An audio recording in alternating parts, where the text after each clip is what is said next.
Hello everyone and welcome back guys to a brand new video where today we're here back on Gran Turismo Sport, kicking off our 2020 Nations Cup campaign. Yes, this was the first race I did of 2020 on GT Sport. It's the first race of the Nations Cup as well. Now, I'll be honest with you, just with the way the schedule works on these, I don't think I'm going to be able to make every race, so it's probably not going to be a full-blown series. It's just going to be sort of when I can race and everything like that here on GT Sport. But yeah, looking forward to getting into some more races once again. Content this week is going to be a bit thin on the ground. I've got Auto Sport this weekend. Obviously, I've got the Le Mans Esports event coming up for that. There might be a vlog from that coming. I don't know just yet.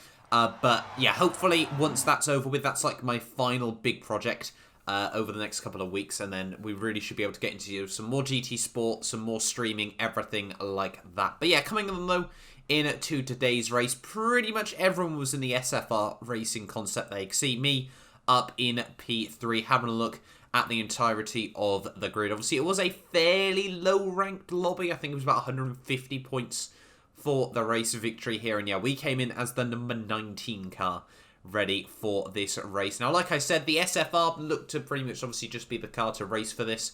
You know, there wasn't really any sort of alternative. I think in this lobby we had one person not racing in the SFR, and I mean, considering it's not a spec cup, there wasn't like two cars to choose from. It was just N200.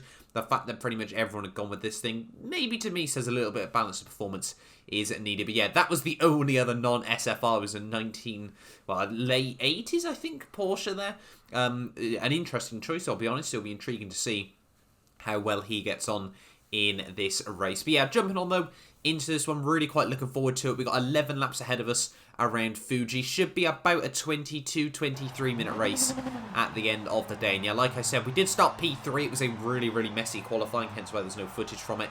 You know, we got our lap in, and that was sort of what mattered. We were a bit off our pace. We definitely had the potential for pole, but hopefully, you know, this track, there's such, obviously, the huge front straight. Hopefully, Slipstream can come into effect and we can try and keep up with the top guys here. But yeah, back onto GT Sport once again, though, after a little while. And the lights are going on, and it's 5 lights, and away we go then, ready to start our Nations Cup Tour of 2020. Hopefully, we can kick it off in good style here. And yeah, obviously, the long Slipstream train on the run down towards Turn 1. You can already see how much we're gaining on the leader here. Not making, obviously, too much of a difference on P2 there, as he's obviously in the tow as well. But as we break down in towards the first corner here, we're just going to try and keep it nice and tidy. We've got the Swede just behind us, who goes a little bit later on the brakes.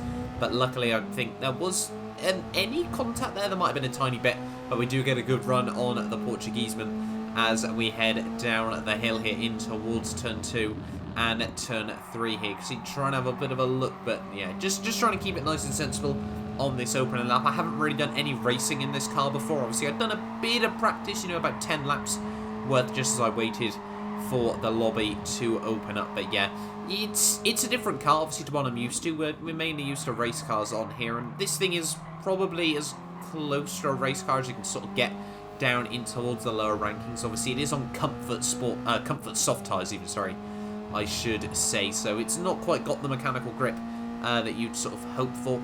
But it's, you know, a good little fun car, and obviously slower cars generally create better racing, and I think this is hopefully going to fall into that category here today. But obviously a long race ahead of us, like I said. We shall wait and see here as we head down in towards the final sector of the lap here. We don't have to navigate the chicane at the end of that back. It's not really a straight, obviously it's that little flat out section. Yeah, luckily we just go straight through the kink there. Quite a fun little corner in this car as well. When you do get it right, you can really just try and hang on in there through there. But you can see the top three already starting to make a little bit of a breakaway from the Swede behind him. We might have a bit of a look up the inside of the Portuguese guy through the final corner there, but he really opened up quite a good run out of that final corner there as we head down the front straightaway. You can see trying not to, it's a bit weird, the gearing on this car, at least for me I noticed. You've almost got to short shift it. You don't want to rev the car fully out. You just don't quite want to get that blip. I don't know if it's just on the turbo or what. It just seemed a little bit odd to me, in all honesty here. But as we make the run down towards Turn 1, you can see the Swede is close back up that gap quite a bit there as the Portuguese and the Britishman just in front of us here as we head down in towards the Turn 1 braking zone here. You can see the Swede just behind us. He's actually going to ram into the back of me as we head through Turn 1 there, muscling out a little bit wide. Luckily, It didn't cost us both much time whatsoever there, so we will live on to fight another day in this race. But yeah, just little mistakes like that don't really fill you with confidence if the guy behind can't hit his braking marker there. As we head through turn 2, though, you can see the Britishman actually going to make quite a big mistake there. I get a bit of a wobble on. He punts me out a little bit wide through turn 3 here, but luckily we just about sweep in front of him there.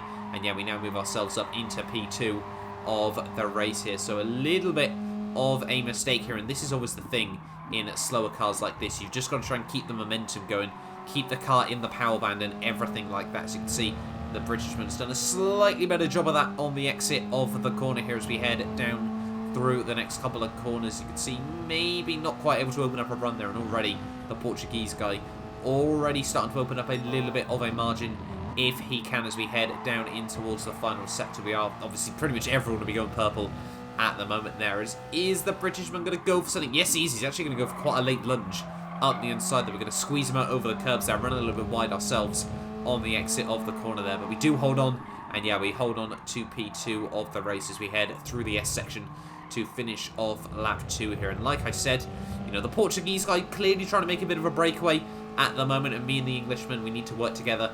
We need to, you know, not allow that opportunity to open up there. As the end of lap 3, we do actually set the fastest lap of the race there, and I think that was the only lap in the lobby that was down in the 2-minute flats there. So quite happy with that one as we break down in towards turn 1. You can see the Portuguese guy going defensive. We might try and open up a bit of a switchback move on the exit of the corner there, but we can't make anything stick this time around as we try to get the power down on the exit. We're going to be on the outside as we head down in towards turn 2.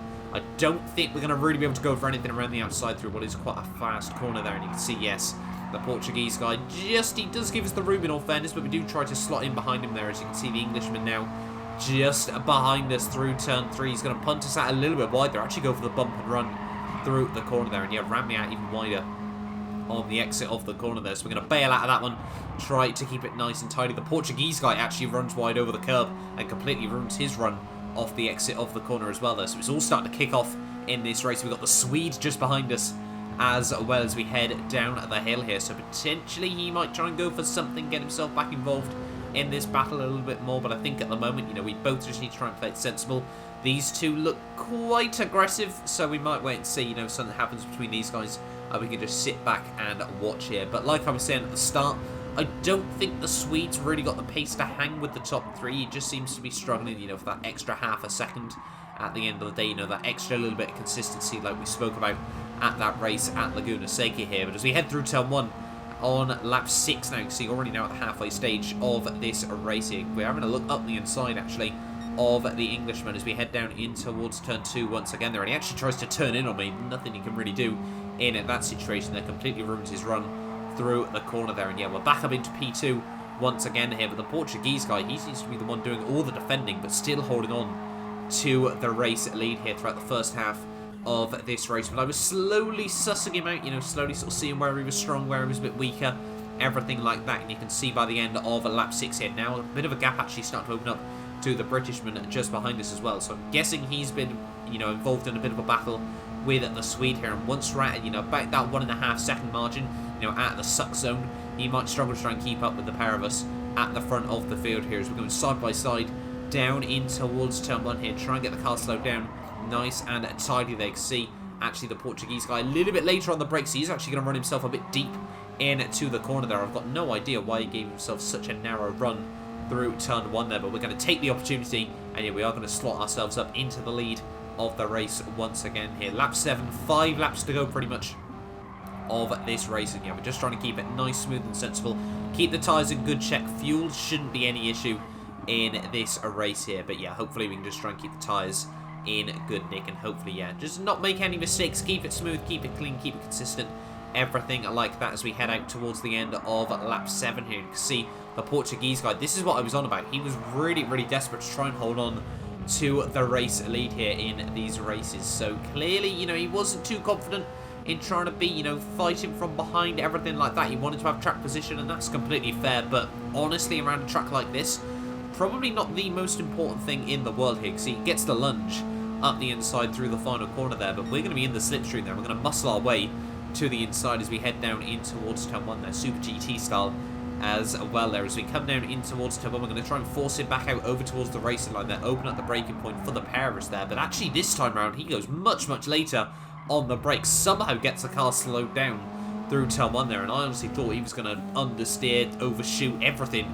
through that first corner there. But he did hold on in all fairness to him there. And yeah, 4 laps to go now of this race, and the Portuguese guy still leading the way here. But like I was saying though, he desperately wanted track position, and I was quite happy just, you know, allow him that track position and really just, you know, force him out in the dying stages of the race there, and then really just go for it in the last couple of laps here. And you can see now as we start lap 10 of the race, the pace had been quite consistent for the most part. Obviously we had a couple of little battles, but mainly sort of around the 201s, the low 202s. Obviously we had that 2 minute 0.9 at the start of the race there. But yeah, pretty consistent pace despite all the battling going on there. As you can see, the Portuguese guy, as we head down in towards turn 1 there, once again going defensive for some reason. I wasn't even thinking about going for a lunge through turn 1 there, and just completely ruins his opportunity to build up a little bit of a margin here, because he just basically gives us the place as we head through turn 1 there. He trips himself up, everything like that, as we head now down through turn 2 and turn 3 here. So we're actually purple as well as we head through the next couple of corners here. And now, you know, with 1.5 laps to go, this is where we need to start trying to focus a little bit more on track position here. You know, if he tries to go for anything, then we've got a little bit more time if we need to try and go for, you know, a counter move, anything like that. But yeah, at the moment, we just need to try and keep our head down now, not make it, I mean, we've tried not to make any mistakes throughout the entirety of the race here, but obviously at this later stage it is a bit more do or die. Obviously we have got P3, I think, all the way down to the Swede now in P5 that are still doing all right. You know, they're still hanging on in there just about, you know, if there's some contact, anything like that. As we head through the end of sector 2 there, start of sector 3, you can see we're just trying to keep it nice and tidy, you know, hitting our braking markers there. You can see the Portuguese guy running a little bit deep on the brakes. He's clearly starting to get a little bit worried about it all kicking off at the moment here. Perhaps he's just lost himself the lead of the race with just over a lap to go here as we head through the final couple of corners. You can see that, you know, just on the radar, the moves are potentially being thought about. He's thinking about trying to go for something as we head through the final corner, though. I actually thought he got a really poor run through here, but we did make it work. And yeah, we do just about hold on to the race lead, but he has got a monumental run out of that final corner there, already gaining when, you know, we should be gaining in the traction zone there. And once the slipstream starts to take effect, he should be able to get a whole lot closer here. But already that is starting to open up for him. You can see he's making big gains as we head down in towards the final lap of the race here. 2 minute 1.0 there. Still clearly got some good pace in the car as we head down in towards turn 1 there. We're going to be pretty much side by side there, neck and neck, as we head down in towards the first braking zone there. We're on the inside, we brake just inches later, park it on the apex so we can't open up a move on the exit of the corner there, and he actually runs himself wide off the exit of turn 1 there, and that's going to give us about half a second worth of leeway here. You know, just that little bit of breathing room here, and obviously we need about 3-4 tenths of a second as we head out of the final couple of corners here to really be able to open up any sort of opportunity, you know, hold on from the slipstream, everything like that here as we head through turn 3 and turn 4. There you can see Mount Fuji in the background here, but yeah, we just need to try and hold on, keep it clean, keep it consistent, do what we've done all race long here as we head out through the next couple of corners here. Are we able to keep it nice and tidy? You can see he's actually got quite a good run out of that corner there. It's a good job, you know, this next turn isn't a hairpin, because a couple of times this race someone might have been able to go for a little bit of a lunge in towards that corner here, but obviously where it is just the kink, it's basically suicide to really try to go for anything there. Get the car slowed back down into third gear there, really using up all of the curb on the exit there. Quite happy with that run that we got through there, braking just at the start of the AstroTurf as we head down in towards this final complex of corners on the lap here at Fuji. You can see that gap still holding on to about half a second here. The Portuguese guy's starting to get a little bit worried. You know, you can see he's trying to get that a little bit later on the braking zones now, ruining his runs on the exit of the corner there. We're going to go a bit defensive through the final corner there. I was just a bit wary of some sort of suicidal last lap lunge on myself there. Because see, out of the final corner though, he's actually butchered that run even more than myself there. We've got a 6 tenths margin as we head out onto the start-finish straight there. We're going to play it nice and defensive, try and give him the longest run possible to the start-finish line there. But you can see he's gaining, but it's not going to be enough.